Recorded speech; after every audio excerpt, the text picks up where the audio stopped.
IPhone 13 pro ম্যাক্সে কোনো problem ছাড়াই iOS 70 complete.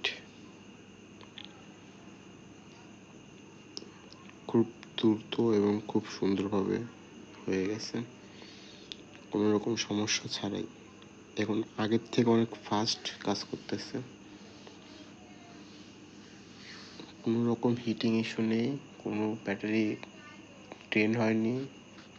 নতুন ওয়ালপেপার আসছে সুন্দর সুন্দর, এখানে আর্থ, মুন, মার্স, জুপিটার অনেকগুলো ওয়ালপেপার অ্যাড হয়েছে নতুন, সবগুলোই অনেক সুন্দর এবং অনেক দ্রুত কাজ করতেছে। ফোনটা আগের থেকে অনেক ফাস্ট হয়ে গেছে, বিশেষ করে টাইপিংটা অনেক ফাস্ট হয়েছে এবং ভয়েস মেসেজ যেটা আছে ওটাও অনেক, রাইটিং যেটা আছে ওটাও অনেক ফাস্ট হয়ে গেছে। তো সবাই